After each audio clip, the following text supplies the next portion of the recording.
Bonjour. Alors, le cours d'aujourd'hui s'intitule La Blanche et vous allez vite comprendre pourquoi ça s'appelle comme ça. C'est extrêmement simple. Ça va être très très rapide à expliquer pour une fois. À gauche, vous avez pratiquement le seul bouquin de Blanche que j'ai dans ma bibliothèque avec les romans de Chloé Delhomme. Et à droite, un exemple de littérature de l'imaginaire.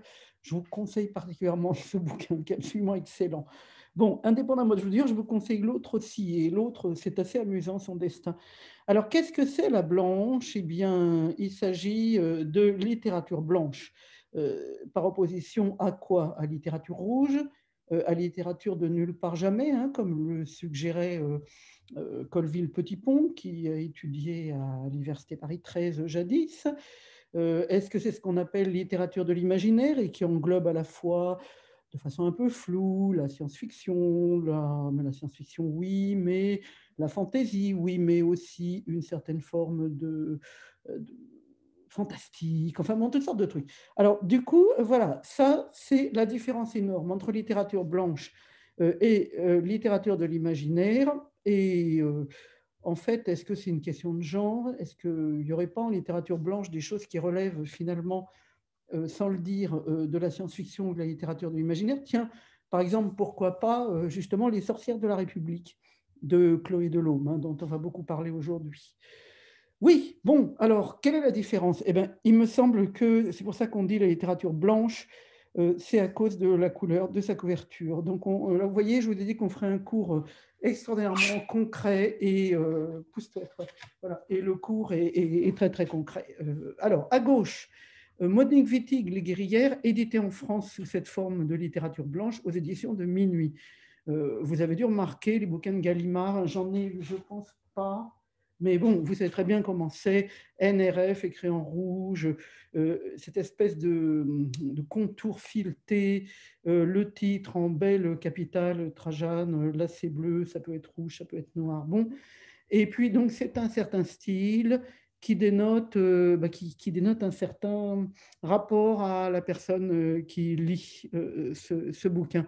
C'est-à-dire, ça c'est très, très important, la définition des genres littéraires a toujours posé problème.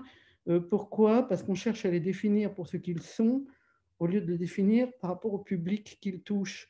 Et c'est un vrai problème depuis longtemps. Prenons un best-seller qui date du XVe siècle, dans mon souvenir, le calendrier des bergers. Alors, c'est des bergers qui regardent les étoiles, qui calculent s'il va faire beau ou pas, des espèces d'agenda, de calendrier, euh, d'éphémérides, les phases de la Lune, etc. Puis des petites histoires, des tas d'anecdotes. Et puis un côté Marie-Claire avant l'heure, si j'ose dire, c'est-à-dire des petites recettes pour faire passer les verrues ou pour améliorer sa toux. Enfin, vous voyez, une espèce de bouquin comme ça qui a eu un succès fou. Et alors, vous dites évidemment, ça c'est un succès populaire, au sens où c'est le peuple qui a aimé ce bouquin. Or, c'est beaucoup plus compliqué que ça. Les gens qui, au XVe siècle, ont adoré ce bouquin, c'était des nobles, parce qu'ils rêvaient de la vie au champ. Il y avait une espèce d'idéalisation, vous voyez, du bon berger dans la montagne, sachant rester près de la nature, et oui, déjà, avec ses bêtes, dans un rapport qui n'était pas celui de l'horrible ville, avec ses souffrances, et ses... Bref, bref, bref, bref. Vous avez bien compris, quoi, l'idée générale. C'est-à-dire là, en fait, si le roi de l'époque lui-même avait un exemplaire de ce bouquin qu'il conservait avec amour. Quand je dis bouquin, je veux dire incunable, hein, c'est-à-dire un des premiers livres imprimés qui affectait la forme d'un manuscrit pour pas trop troubler le lectorat qui était habitué au manuscrit et pour se donner une valeur aussi, il faut y penser. Hein. Un manuscrit, ça coûtait mais horriblement cher. Enfin, imaginez, pauvres moines et moinesses en train d'écrire pendant des heures, enfin à la main, avec des plumes, des encres, des enluminures. Bon, c'était pas donné et c'était un signe de luxe, hein, évidemment, de posséder un manuscrit.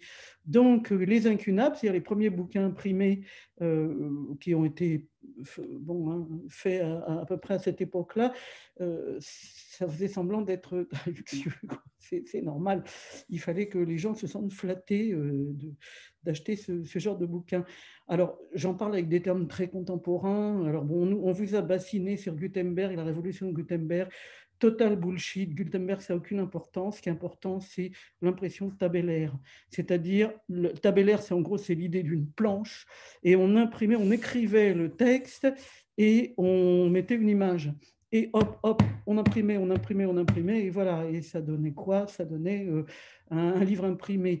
Alors après, Gutenberg a amélioré le système avec les caractères mobiles, c'est-à-dire du coup, on n'était plus obligé on pouvait changer l'image. Enfin, vous voyez, c'est un peu comme bon, l'amélioration par rapport à l'écriture sur papier des premiers logiciels du type comment ça s'appelait? Ça s'appelait pas Word à l'époque. Je sais même plus comment ça s'appelait. Enfin, des logiciels de traitement de texte élémentaire qu'on a eu au début, où par exemple, je me rappelle sur une machine browser, la première qui a été comme ça, on pouvait écrire jusqu'à 8 caractères, vérifier qu'il n'y avait pas de faute, et glic, glic, glic, glic, ça imprimé sur la feuille, la machine à écrire. Les premières machines à écrire, on n'était plus obligé d'avoir son flacon de Tipex, de retaper la lettre X par-dessus le X raté, gna gna gna, on passe le Tipex. Bon, vous voyez, tout ça, c'est des améliorations techniques. Alors, je vous ai dit dans le cours précédent que rien n'était plus important que les améliorations techniques, hein, et je m'y tiens, mais il faut aussi bien se rendre compte que le vrai pas en avant, c'est l'impression en nombre. C'est pas du tout le fait d'avoir mis des caractères. Ça a été une amélioration hein, de bouger les caractères et de pouvoir désolidariser les images des textes et tout, mais disons l'essentiel, c'est l'impression tabellaire et le fait d'imprimer en nombre. Alors, donc, j'en reviens à mon problème. Qu'est-ce qu'un livre populaire? Eh bien, certainement pas le calendrier des bergers si on considère le public. Et en même temps, le calendrier des bergers a été tiré à, je ne dis pas des milliers d'exemplaires, mais par rapport à l'époque, c'était beaucoup. Donc, en fait, je me rappelle que Roger Chartier, avait conclu dans un article que finalement, un livre populaire, c'est un livre qui avait énormément de lectorat. C'était le lectorat, la quantité de lectorat, la masse du lectorat qui déterminait, mais que cette masse n'était pas forcément composée uniquement de gens du peuple, comme c'est le cas, par exemple, de cette histoire de calendrier des bergers au XVe siècle. Alors, après ça, c'est tout le problème qui se pose parce que la littérature de l'imaginaire ne se vend pas plus que la littérature blanche.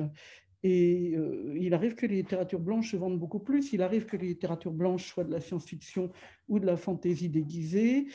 Il arrive qu'en littérature de fantaisie, vous ayez des choses qui auraient pu relever de la littérature blanche. Tout ça, c'est une question de stratégie, de rapport à un milieu pour arriver à éditer des travaux. Tout ça, ça joue vraiment comme ça. Alors, je vais vous demander, la question du jour, c'est est-ce que vous pouvez me fournir trois exemples, trois romans de littérature blanche et trois romans de fantaisie? Oui, ce n'est pas une question très difficile. Et vous aurez immédiatement compris que si on se réfère aux couvertures, on a des façons de faire entièrement différentes. Voyez à gauche le bouquin de Monique Wittig, Les guerrières. C'est tout blanc, il n'y a que deux couleurs, il y a peut-être du noir, du bleu, oui, trois couleurs, bon, mais c'est pas coloré, il n'y a pas d'image. 1969 date de la traduction en américain, ça c'est moi qui ai rajouté, donc c'est pas comme ça sur le bouquin, c'est moi qui ai écrit sur mon bouquin. D'ailleurs, il est très sale et tout. Et c'est pas pour rien cette histoire de traduction en américain, parce que là, tout de suite, on a déjà une chose intéressante, c'est que Monique Wittig, chez les Ricains, elle est considérée comme une autrice de science-fiction à cause de ce bouquin, Les guerrières. Alors, c'est quoi les guerrières? C'est une histoire de filles et d'alliés masculins, de mecs bien, par opposition aux salopards de mecs. Il y a toujours le problème quand on parle des hommes, il y a les salopards et les mecs bien. Donc, on ne peut pas dire les hommes, c'est un peu injuste, c'est un peu simplificateur. Mais là, clairement, il s'agit donc d'un groupe de guerrières qui relève apparemment complètement de la science-fiction. Elles sont entièrement recouvertes d'une sorte de pellicule argentée. Elles portent des boucliers énormes. Elles sont dans les champs sur plusieurs kilomètres. Vous voyez, elles s'étalent en immenses armées infinies, mais dans cette espèce d'horizontalité comme ça. et elles ont un pouvoir de destruction extraordinaire des bâtiments, des objets bâtis, grâce à des espèces de rayons qu'elles envoient par leur bouclier. Donc, vous voyez, pour les USA, c'est clair, Monique Wittig, c'était une autrice de science-fiction. On ne la considère pas du tout comme ça ici. Elle est considérée comme une théoricienne du genre extrêmement importante, et son livre principal que je vous recommande, traduit par Sam Boursier, et je ne sais plus, l'éditeur, je crois que c'est Amsterdam, bon, sans garantie, mais bon, ce livre, c'est bien sûr La pensée straight, c'est-à-dire pourquoi on détermine le modèle hétéropatriarcal comme central dans les sociétés, et comment on distingue les genres sur la foi de différences biologiques qui n'ont pas de sens par rapport à la réalité de la vie humaine. Enfin, donc c'est vraiment le bouquin intéressant à lire de Monique Wittig. Je vous poserai peut-être une ou deux questions dessus. Je crois que pour la culture générale, avoir lu La pensée straight, c'est quand même de base. Alors voilà, bon, donc là, je vous trouble exprès, hein, parce qu'à gauche, j'ai vraiment un bouquin. Seuls les gens aux États-Unis ont considéré que c'était un livre de science-fiction. Pour nous, Les Guerrières, ça fait partie du corpus général de Monique Wittig, qui contient à la fois des livres théoriques comme La pensée straight et des livres beaucoup moins, enfin des livres qui relèvent du roman, en quelque sorte, comme Les Guerrières ou L'Opoponax ou pourquoi pas Le corps lesbien, etc. C'est-à-dire des livres où la dimension de l'essai se complète d'une dimension romanesque. C'est un genre qui m'intéresse énormément et que j'ai appelé l'essai-fiction. Je pense que c'est un genre qui a de l'avenir. On veut à la fois penser et éprouver, et j'aime bien cette façon de faire. J'essaie de la faire dans mon prochain bouquin sur les dinosaures rêvent-elles de cinéma hollywoodien. Ça va être le titre. Question numéro suivante. Ce titre, ça vous fait penser à quoi? Les dinosaures rêvent-elles de cinéma hollywoodien? Si vous connaissez la science-fiction américaine, vous avez trouvé un auteur dont le prénom est Philippe.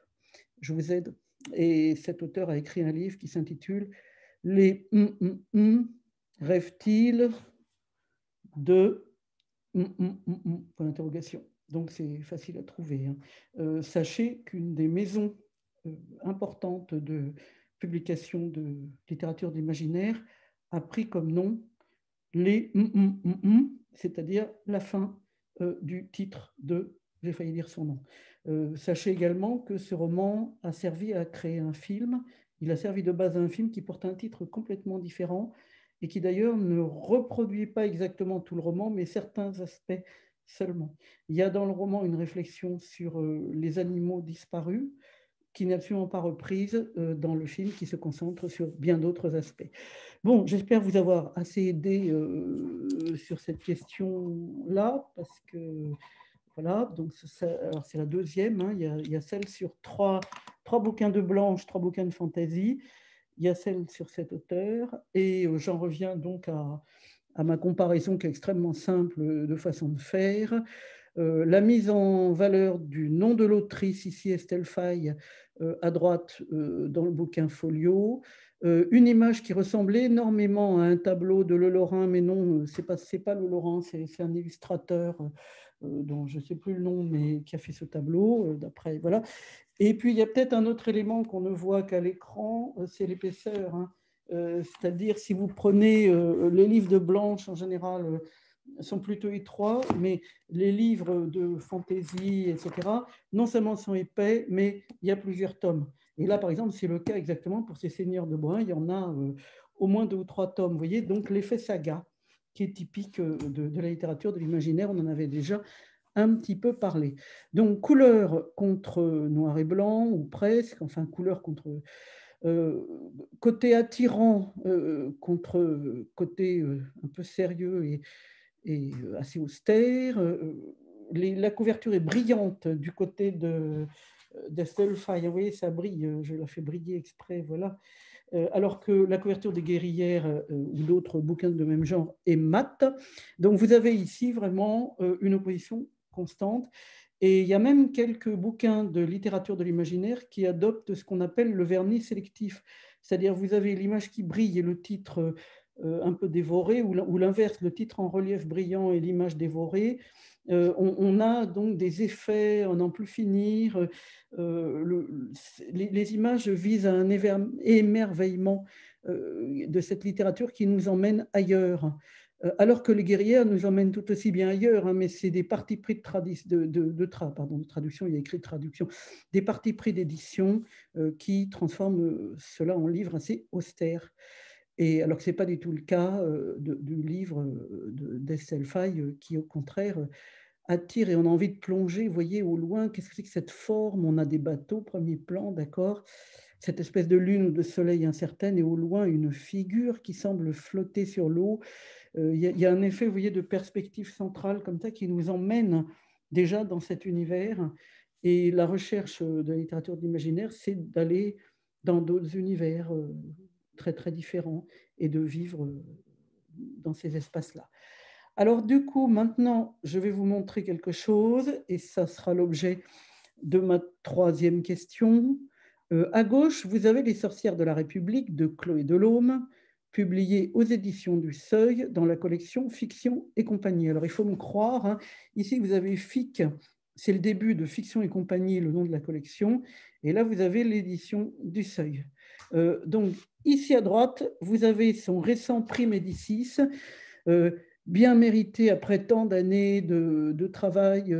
Il faut voir que c'est très, très dur hein, pour les femmes, surtout au Seuil, c'est épouvantable.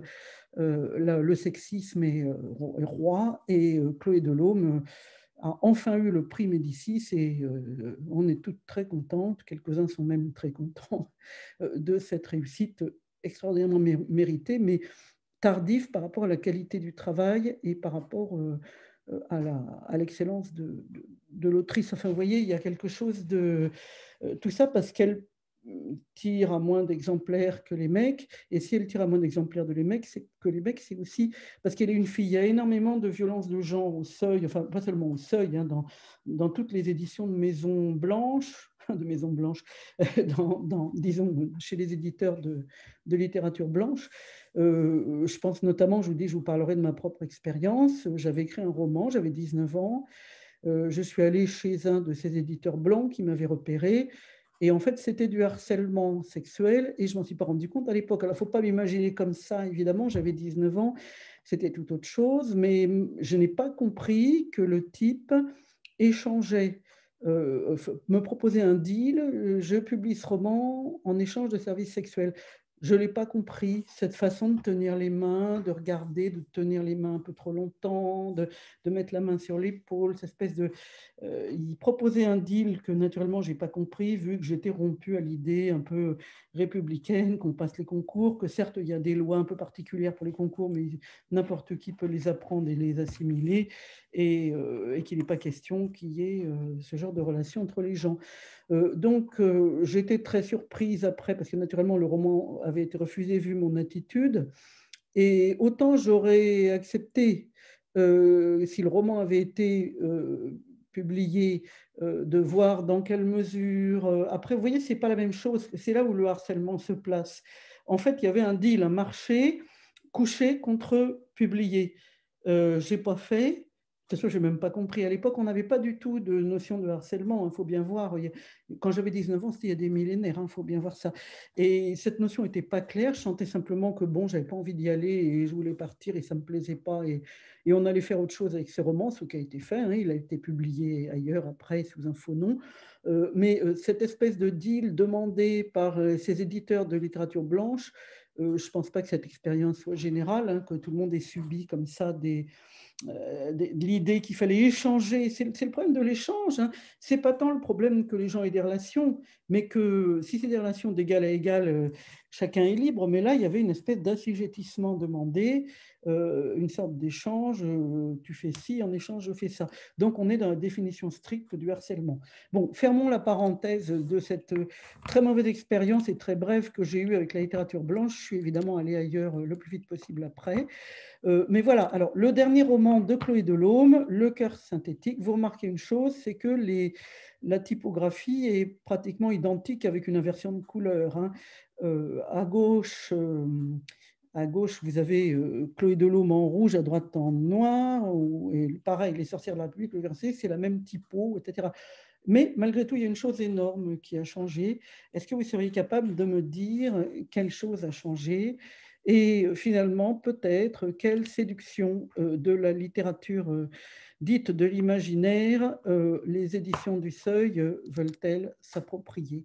Voilà, c'est un peu la question que je vous pose pour finir cette brève présentation de la littérature blanche. Évidemment, peut-être faudrait-il que je fasse une petite coda avec Rive gauche chez vous de Natacha Braque. Alors, naturellement, c'est à l'envers, hein, puisqu'on est. Alors, Rive gauche chez vous de Natacha Braque. Qui est Natacha Braque? Natacha Braque, c'est un type formidable qui s'appelle Pascal Fioretto et qui a écrit des bouquins extraordinaires. C'est lui qui a écrit moi, Pascal F., je ne sais plus, drogué, abandonné, etc., élevé par les loups. Alors, les loups en question, c'était Jean-Loup Chifflet, des éditions Chifflet, ainsi, enfin Hugo, hein, et compagnie, les éditions Chifflet. Donc, vous voyez, c'est un humoriste et il a aussi écrit La joie du bonheur d'être heureux, qui était un bouquin sur la passion qu'on a du bien-être, des pilules bien-être, des bazars pour être bien, etc. Donc, c'était l'histoire d'une pauvre fille qui voulait être bien et qui passait donc de gourou en gourou, de pratique en pratique, etc. Et alors, c'est un souvenir merveilleux. Moi, j'avais écrit à l'époque La femme est-elle soluble dans l'eau de vaisselle, chez Chifflet également, qui était un truc sur les néo-bobonnes d'aujourd'hui, qui n'ont rien à envier à leurs collègues, les anciennes bobonnes. Donc, c'était un pamphlet féministe contre l'asservissement contemporain des femmes à leur devoir sacré et gratuit de produire les 3/4 du produit national brut en matière de travail auprès des mecs, des enfants et de la société, sans que ce soit seulement pris en compte une minute. Donc il y avait un vrai projet furieux derrière ce bouquin, mais le bouquin était un peu drôle, hein. Vous voyez, la femme est-elle soluble dans l'eau de vaisselle? La couverture représentait une eau de vaisselle avec Simone de Beauvoir tenue par une main qui sortait comme ça de l'eau de vaisselle, qui tenait le livre, désespéré, en cours d'engloutissement, quoi. Donc c'était bon, c'était un livre ironique et on s'est retrouvé à la même table au salon de Metz, dans mon souvenir, et il était extraordinaire. Il a vendu un nombre de bouquins extraordinaires. Il prenait son livre et il le tendait aux gens. Il disait: Madame, vous n'allez pas, vous voulez pas un peu de bonheur? Vous ne refuserez quand même pas un peu de bonheur? Alors les gens se marraient, ils s'approchaient et ils achetaient le bouquin. Vous voyez, il y avait une espèce de climat d'humour, etc. C'est un des vendeurs de stands les plus efficaces que j'ai vu. Et là, on n'était ni dans la blanche ni dans la rouge, hein, si j'ose dire, au point de vue littérature. On était dans l'écriture de livres parodiques à contenu peut-être plus sérieux qu'on peut croire. Alors du coup, il a écrit le livre cri de la rentrée littéraire, Rive gauchez-vous par Natacha Braque. Alors, qui est cette Natacha Braque? Natacha Braque, c'est une écrivaine prolifique du boulevard Saint-Germain. Et effectivement, le titre, c'est On voit toujours rien car c'est toujours à l'envers. Je n'avais pas pensé, hein, désolé, mais bon, vous trouverez ça. Alors, vous trouvez ça aux éditions de L'Opportun pour quelque chose comme 4,90 €. Là, vous voyez, 4,90 €, même si c'est à l'envers, vous arrivez à voir. Bon, alors, Rive gauchez-vous, sauvons la littérature, la vraie, la seule, celle de Saint-Germain-des-Prés. Et donc, ça date de septembre 2012 et c'est une espèce de pamphlet qui imite le style des écrivains et écrivaines d'aujourd'hui publiés en littérature blanche. Et c'est très amusant dès le début. Je ne résiste pas au plaisir de vous en lire un peu. Entrer en résistance, ça c'est le titre. Commencez par là, par moi. J'ai toujours écrit. Enfant déjà, j'utilisais les petites pattes en forme de lettres que ma mère mettait dans mon potage pour écrire sur le rebord de mes assiettes. Depuis, je n'ai jamais cessé de me raconter, de me photographier, de m'enregistrer, de m'écrire des lettres, de me prendre en note, de me bloguer, de me tweeter, de me laisser des post-it sur le frigo. Je suis ce qu'on appelle une écrivaine française de la rive gauche. Donc là, il y a une espèce d'imitation de ce style très centré sur le moi. C'est de la rigolade, hein, évidemment, mais le moi, le moi, le moi de l'écrivaine qui finalement écrit toujours avec des petites phrases comme ça. Vous voyez, j'ai dit, oui, non, non, non, non, elle dit que, pourquoi pas. Enfin, c'est le genre de style qui est ici parfaitement imité. Ainsi, j'écris encore et toujours et surtout, et partout et tout le temps. J'écris pour surtout ne pas écrire, ne pas écrire. J'écris pour ne pas écrire. J'écris pour ne pas étouffer. Et puis quand tout le matériau brut est là, j'en fais des livres. Vous voyez, pas du tout de travail, le matériau brut, moi. Toujours le même, mais toujours différent. Des livres rendez-vous, 2 ou 3 par an au minimum, comme des sacs à la Jeanne, note Birkin, où je dépose tout ce qui est en moi. Alors aujourd'hui, en cette rentrée littéraire de tous les dangers, j'ai décidé de m'engager et j'ai pris 3 résolutions. Me battre, avec pour seule arme mes phrases courtes et mes petits points.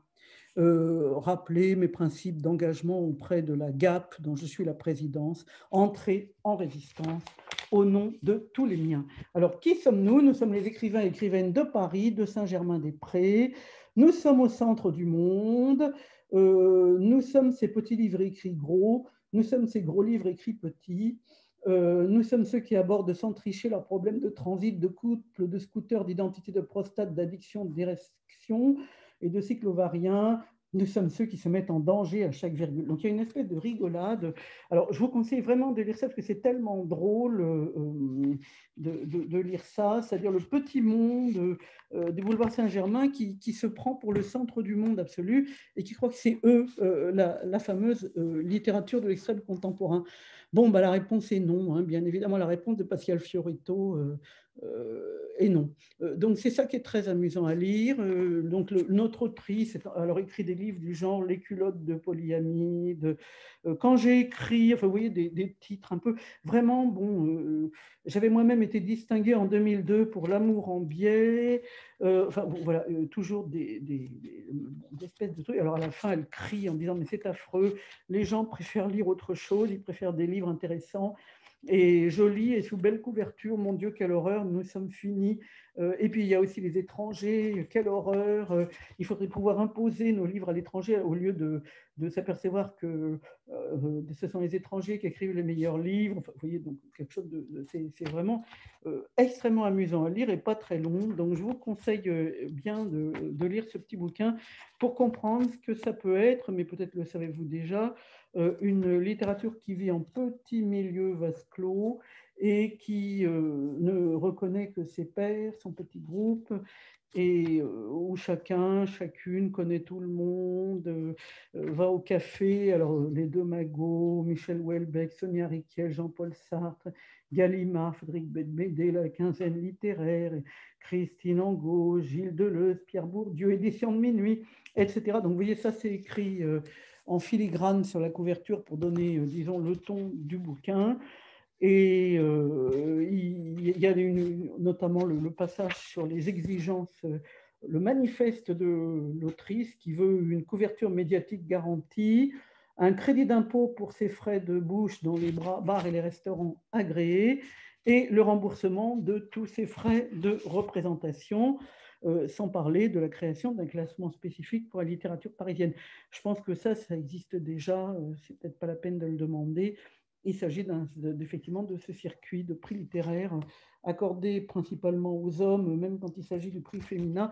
Et il s'agit donc d'un système très, très établi, basé quand même sur un très fort masculinisme. Alors, je ne dis pas que ce n'est pas le cas en littérature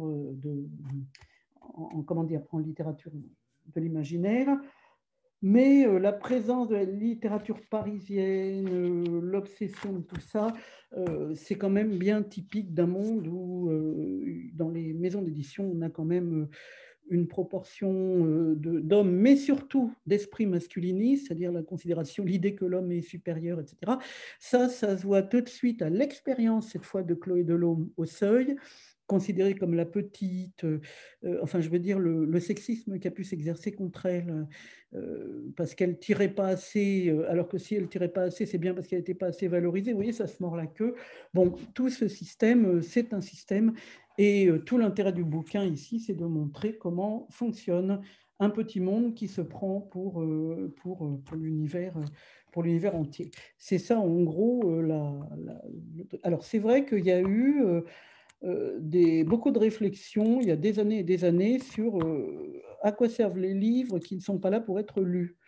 Et je me rappelle, j'y pensais beaucoup en me disant: «Mais enfin, ce livre qu'on offre à la maîtresse de maison, de littérature blanche, hein, pour lui montrer à quel point, elle est pour la valoriser, ça marche». C'est-à-dire ça valorise la maîtresse de maison à qui on offre ce bouquin et après elle s'en sert pour caler une armoire de grand-mère, peu importe. Le but de ces livres n'est pas d'être lu, mais d'être, utilisé comme, média social, comme, moyen de valorisation sociale. Et peu après, il y a eu le pamphlet de Pierre Jourde qui s'appelait «La littérature sans estomac», qui mettait en évidence justement ce système de livres écrits non pas dans le but d'être lus, mais dans le but d'être des agents, des vecteurs plutôt, des vecteurs de rapports sociaux et de valorisation de l'autre. Si on vous offre un livre de littérature blanche, vous êtes censé être flatté, ça veut dire que vous êtes une grande intellectuelle, c'est voilà votre valeur en tant qu'érudite, en tant que femme intelligente, etc., qui est mise en valeur par le cadeau. Alors que si on vous offre une trilogie de fantasy, ça n'a pas la même valeur sociale. Je parle là vraiment d'échanges sociaux dans des cadres qui se prétendent supérieurs à d'autres, typiquement le parisianisme. C'est typique, hein, voilà.